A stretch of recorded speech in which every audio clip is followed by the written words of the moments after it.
Hello friends, JSSC classes में आपका स्वागत है। फ्रेंड्स, अगर आप JSSC CGL, Jharkhand TET, Jharkhand उत्पाद पुलिस का तैयारी कर रहे हैं तो इस चैनल को सब्सक्राइब कर लीजिए। इस चैनल पर जो झारखंड सचिवालय और झारखंड उत्पाद पुलिस में नागपुरी का सिलेबस रखा गया उस सिलेबस को कंप्लीट करवाया जा रहा है।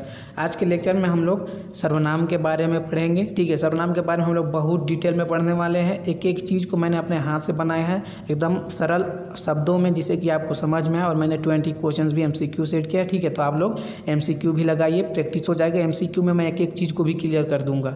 थ्योरी में जो भी पढ़ाऊंगा MCQ में उसको एक एक चीज़ को क्लियर कर दूंगा। ठीक है, दूसरी बात कि झारखंड उत्पाद पुलिस में जो मंजर भाग 2 पुस्तक पढ़ना है तो उसमें उसका हम लोग 5 कविता देख चुके हैं और 6 कहानी देख चुके हैं। हिंदी अनुवाद के साथ MCQ भी कर चुके हैं और PDF बहुत सारे लोग ले चुके हैं, बहुत सारे लोग ले रहे हैं। तो जिनको भी लेना हो वो लोग डिस्क्रिप्शन में जो व्हाट्सअप नंबर है उस पर कॉन्टैक्ट कीजिए। ठीक है, तो अभी 5 कविता और 5 कहानी का PDF दिया जा रहा है मंजर भाग 2 पुस्तक का। और जेएसएससी सीजीएल वाले स्टूडेंट से ये बात कहना है कि अगर आप लोग मैथ्स का प्रैक्टिस मेरे साथ करना चाहते हैं तो आप लोग कमेंट कीजिए। और कमेंट करने से पहले आप लोग जो मेरा मैथ्स का वीडियो डाला हुआ परसेंटेज का, घात एवं घातांक का, प्रॉफिट एंड लॉस का, तो जाके देखिए। मेरा पढ़ाने का तरीका वो देखिए, मैं बहुत अच्छा से पढ़ाया हूँ। और मैं गारंटी बता सकता हूँ कि अगर कोई मेरे साथ प्रैक्टिस करेगा तो 15+ एकदम आ जाएगा, आसानी से 15+ आ जाएगा, क्योंकि मैं बहुत डिटेल में सब कुछ बता दूंगा मैथ्स का। ठीक है, तो पहले वीडियो देखिए, खुद आप लोगों को समझ में आ जाएगा कि मेरे पास मैथ्स का कॉन्सेप्ट क्या है। ठीक है, तो चलिए आज हम लोग सर्वनाम को पढ़ेंगे। और नागपुरी व्याकरण में हम लोग वर्ण को देख चुके हैं, बहुत डिटेल में पढ़े। 12, 13, 14 का PDF बना के पढ़ाए आप लोग को। संज्ञा भी बहुत डिटेल पढ़ाए हैं। संज्ञा में भाववाचक संज्ञा सबको परेशान करता है, तो जाके देखिए भाववाचक संज्ञा को मैंने बहुत अच्छे से पढ़ाया है। ठीक है, पहले का वीडियो नहीं देखे तो जाके देखिए। सर्वनाम जो है ये देखिए ये नागपुरी व्याकरण है। और नागपुरी व्याकरण जो है यह जेएसएससी सीजीएल और झारखंड उत्पाद पुलिस दोनों के लिए सेम है। ठीक है, तो ये दोनों यह क्लास जो है वह दोनों टाइप के स्टूडेंट के लिए। तो चलिए हम लोग सर्वनाम को शुरू करते हैं। सर्वनाम क्या है देखिए, परिभाषा देखिए परिभाषा सर्वनाम एक्चुअल में है क्या। तो क्या है परिभाषा कि संज्ञा के ठाव पर प्रयोग होवे वाला शब्द के सर्वनाम कहल जाएला। कहने का मतलब है कि संज्ञा के स्थान पर, जैसे राम के स्थान पर ई, तो बोला जा रहा है कि संज्ञा के स्थान पर जिस शब्द का प्रयोग होता है उसी को सर्वनाम कहते हैं। जैसे कहा है कि हम, तो, तोर, ऊ, एहे, ओहे, तो ये सभी क्या है, सर्वनाम है। देखिए सर्वनाम का वाक्य में प्रयोग करके भी हम दिखा रहे हैं कैसे होता है। जैसे है कि अमन बहुत ईमानदार है, मतलब अमन कोई लड़का हो बहुत ईमानदार है, तो सर्वनाम प्रयोग करके इसका सेंटेंस कैसे बनेगा कि वो बहुत ईमानदार है। किसका बात हो रहा है, अमन का, कि अमन बहुत ईमानदार है। तो उसी में ऊ शब्द आ गया तो अमन शब्द रिप्लेस हो गया ऊ से, मतलब जो संज्ञा शब्द है वह रिप्लेस हो गया सर्वनाम से, तो वो बहुत ईमानदार है। समझ रहे हैं। जैसे देखिए दूसरा एग्जाम्पल कि राम तेज लड़का है। राम जो है वह तेज लड़का है। ई तेज लड़का है, राम रिप्लेस हो गया ई से। ई क्या है, ये सर्वनाम है ई। ठीक है, इसको देखिए, ई हमर भाई है के, ई हमर भाई है के, देखिए ई। ठीक है, ये टाइप ही बताएंगे अभी कि ये जो सेंटेंस बन रहा है ये कौन सा सेंटेंस बन, मतलब कौन सा टाइप का सर्वनाम है। अभी सिर्फ ये पकड़िए कि ई हमर भाई है के, तो जो संज्ञा के स्थान पर शब्द का प्रयोग होता है उसी को बोला जाता है सर्वनाम। का किने आली, ये प्रश्नवाचक सर्वनाम आ जाएगा। का किने आली, का मतलब क्या। ठीक है, ये का किने आली, तो ये सभी सर्वनाम का शब्द में प्रयोग कैसे होता है वो देखेंगे। अभी बहुत डिटेल में पढ़ने वाले सर्वनाम को 9-10 का पेज का PDF है। ठीक है, अपने हाथों से लिख के बनाए हैं एकदम सरल शब्दों में कि आप लोगों को समझ में आए। MCQ भी सेट किए हैं, बहुत अच्छे से क्लियर कर देंगे MCQ के साथ। चलिए देखते हैं सर्वनाम का भेद, सर्वनाम का प्रकार। हिंदी में 6 गो सर्वनाम होवेला। देखिए हिंदी में जो है हिंदी व्याकरण में सर्वनाम का भेद 6 गो है। ठीक है, मगर नागपुरी में सर्वनाम कर कुल जमा 7 गो भेद है। लेकिन नागपुरी व्याकरण में जो सर्वनाम है उसका भेद 7 है। ठीक है, मतलब नागपुरी व्याकरण में सर्वनाम का प्रकार 7 है, याद रखिएगा 7। ठीक है, दिमाग बैठा लीजिएगा।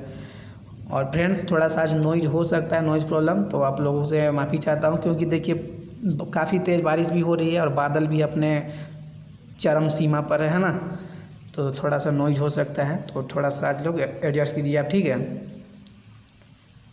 जो 7 भेद है तो देखिए 7 भेद कौन कौन सा है। तो व्यक्तिवाचक सर्वनाम जिके पुरुषवाचक सर्वनाम भी कहल जाएला, मतलब व्यक्तिवाचक सर्वनाम या पुरुषवाचक सर्वनाम। पुरुष मतलब पुरुष। ठीक है, दूसरा है निजवाचक सर्वनाम, तीसरा है निश्चयवाचक सर्वनाम, चौथा है अनिश्चयवाचक सर्वनाम, पांचवा है संबंधवाचक सर्वनाम, छठा है प्रश्नवाचक सर्वनाम और सातवां है आदर्शसूचक सर्वनाम।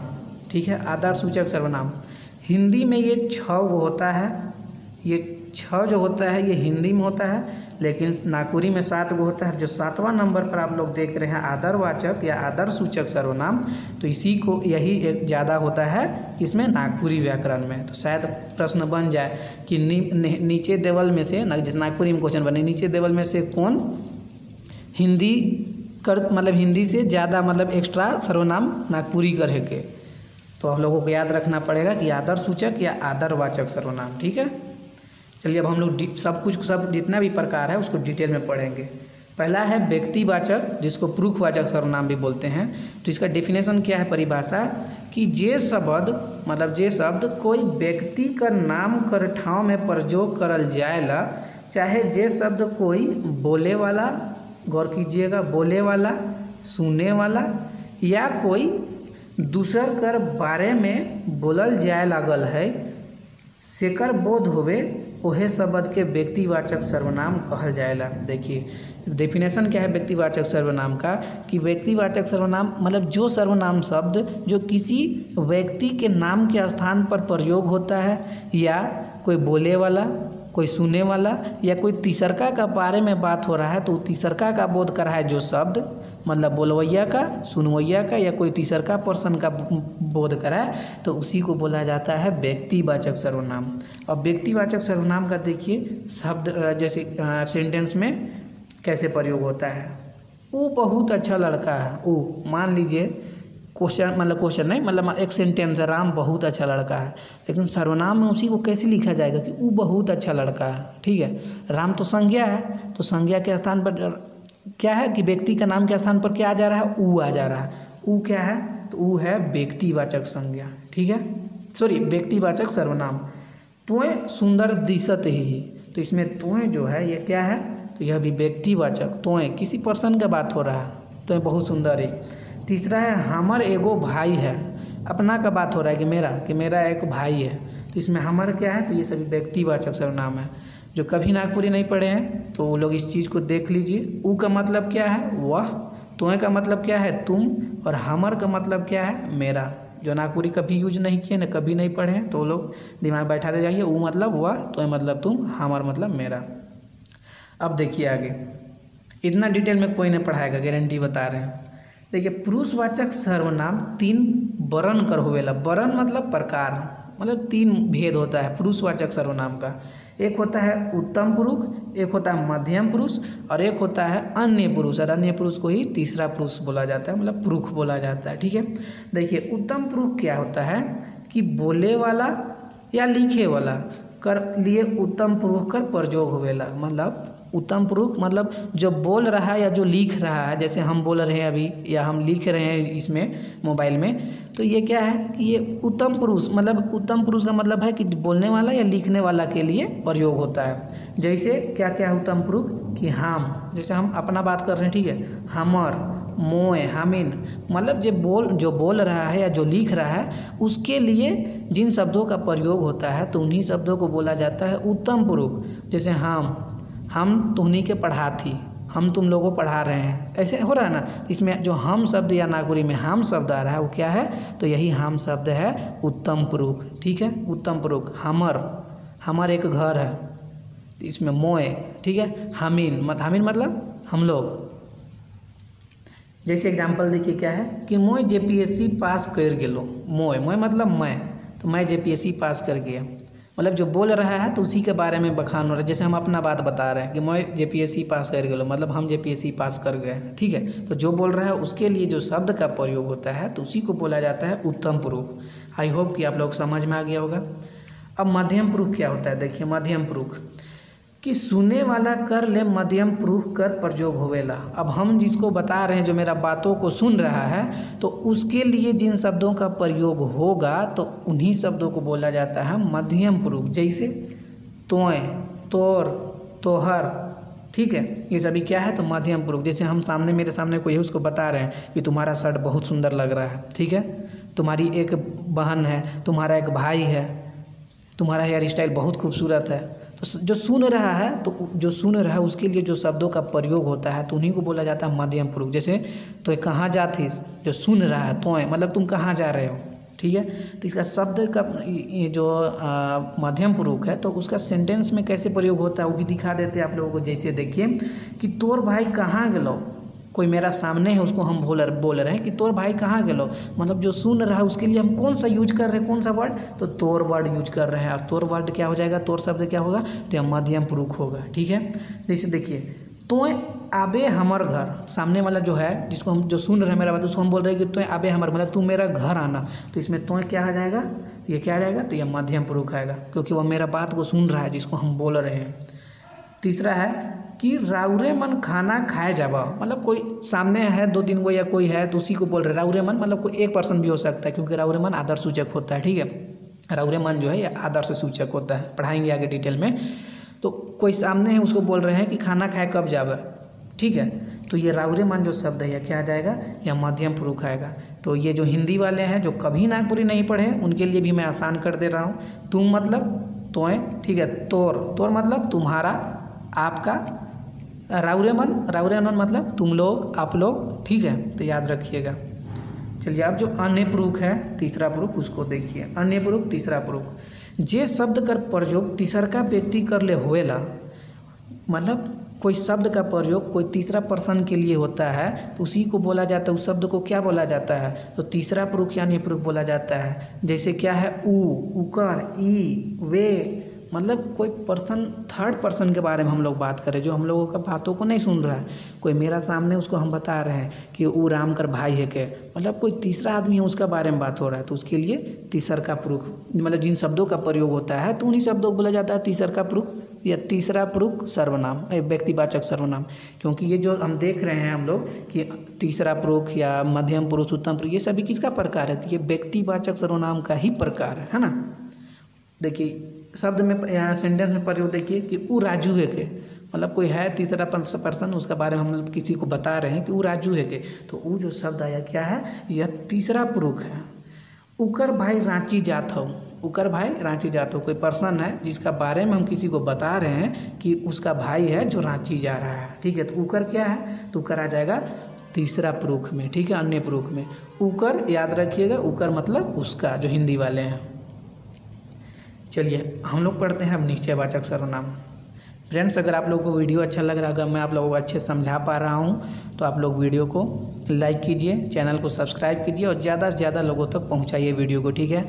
सर हम लोग ये चीज़ को क्लियर करने के बाद, नागपुरी व्याकरण के बाद, क्लियर करने के बाद ना 1-2 दिन के बाद से आप लोगों को नागपुरी लोक साहित्य का भी वीडियो मिलना शुरू हो जाएगा। और झारखंड उत्पाद पुलिस वालों से मेरा ये मैं बता दूं कि 5 कविता और 5 कहानी का PDF दिया जा रहा है, तो जिन लोगों को लेना हो तो लोग जो डिस्क्रिप्शन में व्हाट्सअप नंबर है उस पर कॉन्टैक्ट कर सकते हैं। और झारखंड उत्पाद पुलिस का जो 5 कविता हुआ है तो जितना भी कविता बाकी है वो सब भी शुरू कर देंगे, ठीक है। तो थोड़ा दिन नागपुरी पढ़ लेते, ज़्यादा लोगों का मांग था कि नागपुरी व्याकरण शुरू किया जाए, तो इसीलिए नागपुरी व्याकरण पढ़ा रहे हैं। तो व्याकरण में एक एक चीज़ को क्लियर कर देंगे, जो JCC CGL वाले हैं तो उन लोगों से कभी बता दें, एक एक चीज़ को क्लियर कर देंगे। आप लोग सिर्फ चैनल के साथ बने रहिए, इतना MCQ करवाएंगे सब कुछ क्लियर हो जाएगा। चलिए हम लोग पढ़ते हैं निश्चयवाचक सर्वनाम, ठीक है। निश्चयवाचक सर्वनाम क्या है कि जे शब्द से बोलवैया कर सामने या दूर कर कोई निश्चित व्यक्ति वस्तु कर बोध होवेला उकेहे निश्चयवाचक सर्वनाम कहल जाएला। कहने का मतलब है कि निश्चयवाचक सर्वनाम जो बोल रहा है, जैसे हम बोल रहे हैं तो मेरा सामने या दूर का कोई वस्तु है या कोई व्यक्ति है जिससे निश्चितता का बोध होता है, निश्चित एकदम श्योर है, मतलब श्योरिटी का बोध होता है, तो उसी को बोला जाता है निश्चयवाचक सर्वनाम। और निश्चयवाचक सर्वनाम कौन कौन है, तो देखिए ई है, ऊ है, वे है, ईमन, उमन। वाक्य में प्रयोग करके दिखा रहे हैं, एकदम क्लियर हो जाएगा। देखिए क्या है, पहला वाक्य कि ई हमर किताब है के, मेरा एक किताब है सामने रखा हुआ है, ठीक है। तो उसमें निश्चित हम सेंटेंस बना रहे कि हमर किताब है के, तो ये निश्चितता का पता चल रहा है कि हमरे किताब है के, मतलब ये मेरा ही किताब है, निश्चितता का बोध हो रहा है कि हमारी ही किताब है, मतलब यह मेरा ही किताब है, तो निश्चितता का बोध हो रहा है।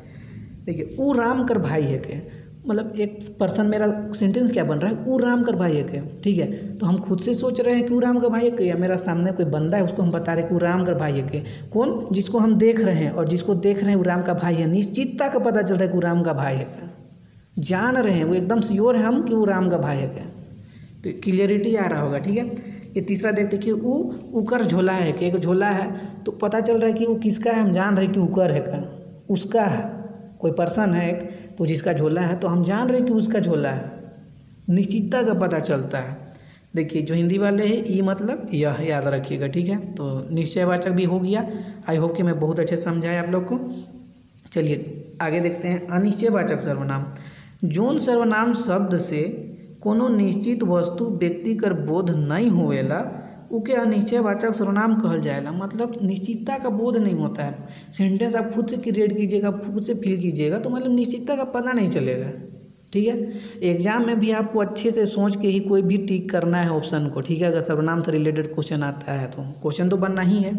तो अनिश्चयवाचक सर्वनाम कौन कौन सा है? तो कुछ, कोई, कोनो, केव, कखनो आदि। देखिए कखनो मतलब कभी, जैसे कि हम कभी जाएंगे, कलकत्ता घूमने जाएंगे, दिल्ली घूमने जाएंगे, हम कभी जाएंगे, निश्चित नहीं है कि कब जाएंगे, सिर्फ है सेंटेंस कि कभी जाएंगे, कब जाएंगे, मतलब कभी भी जा सकते हैं, कखनो जा सकते हैं। केव, केव हमारे घरे आले हैं, निश्चितता नहीं, हम निश्चित नहीं है कि कौन आया है, ठीक है। तो सेंटेंस भी देखिए ना आप लोगों के लिए बनाए हैं ताकि आप लोग को एकदम क्लियर हो जाए। सेंटेंस भी बनाए हैं कि केव हियाँ आए गेले का करबे।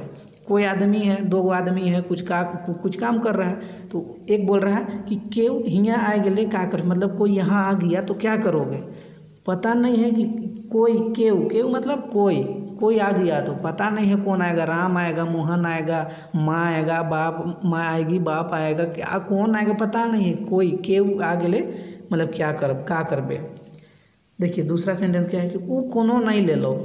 वो कोनो नहीं ले लो मतलब कुछ खरीदने गया था लेकिन वो कोनो नहीं ले लो, कोनो मतलब कुछ भी नहीं लिया, निश्चित नहीं है। तीसरा देखिए कखनो रांची जाबे। कखनो मतलब कभी, ठीक है। इधर हम लिख भी दिए हैं तो जो हिंदी वाले हैं, इंग्लिश वाले हैं, जो पहली बार नागपुरी पढ़ रहे हैं, कोई प्रॉब्लम नहीं होगा, हर चीज़ को क्लियर कर देंगे, ठीक है। केव मतलब कोई और कखनो मतलब कभी। आप सेंटेंस को पढ़िए कि कखनो रांची जाबे। आज ही का हम बात कर ली, कल दिन का बात कर रहे हैं, हम बोल रहे हैं आज किसी को कि कखनो कल रांची जावे, कल कभी भी रांची जाएंगे। टाइम निश्चिंत नहीं कि 11 बज जाएंगे कि 12 बज जाएंगे, मतलब सेंटेंस से ही पता चल जाएगा कि इसे निश्चितता का बोध नहीं हो रहा। निश्चितता का बोध नहीं हो रहा है तो मतलब वह अनिश्चयवाचक सर्वनाम है, ठीक है। तो एकदम सेंटेंस में सब कुछ क्लियर कर दिए।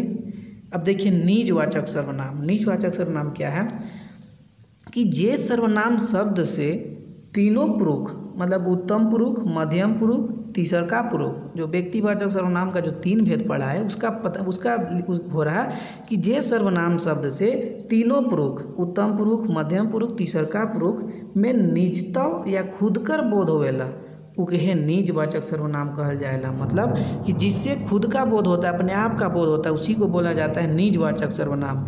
जैसे अपने आप, खुद। और फ्रेंड्स नॉइज़ थोड़ा सा हो सकता है, आप लोग थोड़ा सा एडजस्ट कीजिए आज, ठीक है, क्योंकि बारिश बहुत तेज़ हो रही है। फिर भी आप लोगों के लिए वीडियो बना रहा हूँ ताकि आप लोग को वीडियो मिल जाए। जो व्याकरण का क्लास चल रहा है वो कंप्लीट हो जाए जल्दी, ठीक है। जैसे एग्जांपल देखिए, वो खुद गाड़ी चलाइला, खुद निजता का बोध हो रहा है कि एक पर्सन है वो खुद अपने आप गाड़ी चलाता है, ठीक है। तो इसे निजता का बोध हो रहा है तो निजवाचक सर्वनाम।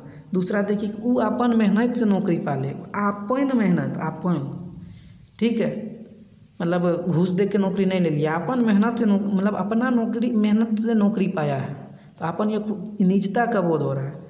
तीसरा देखिए कि हम तुहनी ले अपन हाथ से नोट बनाइयोन ला, मतलब हम आप लोग को बता रहे हैं कि हम आप लोग के लिए अपने हाथ से नोट्स बनाते हैं, ठीक है। तो ये खुद का बोध हो रहा है कि हम अपने हाथ से बनाते हैं, ठीक है, मेहनत करके बनाते हैं नोट्स। ऐसे थोड़ी 8-12 पेज का पीडीएफ बन जाता है। क्वेश्चन सेट करते हैं, क्वेश्चन देखिए ना जी कितना सही क्वेश्चन सेट करते हैं, माइंड ओपन कर देंगे, ऐसा क्वेश्चन सेट करते हैं। और ऑप्शन भी कहीं से कॉपी पेस्ट करके नहीं दे देते हैं, ठीक है। चलिए हम लोग 5वां देखते हैं। 5वां प्रकार संबंधवाचक सर्वनाम। संबंधवाचक सर्वनाम क्या है कि जे सर्वनाम शब्द से के दोसर सर्वनाम या संज्ञा से संबंध स्थापित होवेला उ के है संबंधवाचक सर्वनाम कहल जाएला। कहने का मतलब है कि कुछ शब्द, कोई शब्द या कुछ शब्द, चलिए ना, कोई शब्द जो किसी दूसरा सर्वनाम से या किसी संज्ञा से संबंध स्थापित करता है तो उसी को बोला जाता है संबंधवाचक सर्वनाम। जैसे कि जैसन वैसन, जेके तेके, जेकर तेकर, ये सभी क्या है तो संबंधवाचक सर्वनाम है।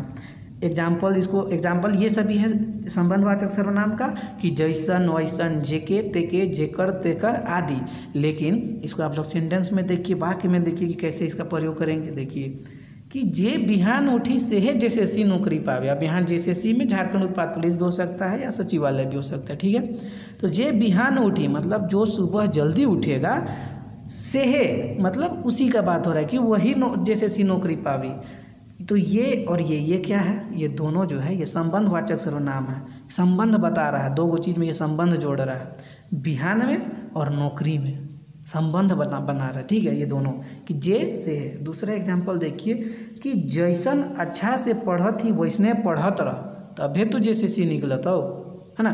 कहने का मतलब है कि देखिए ये शब्द जैसन वैसने मतलब जैसा आप अच्छे से पढ़ाई कर रहे हैं तो उसी को मेंटेन करके रखिए, ज़रूर JSSC नौकरी लग जाएगा, ठीक है।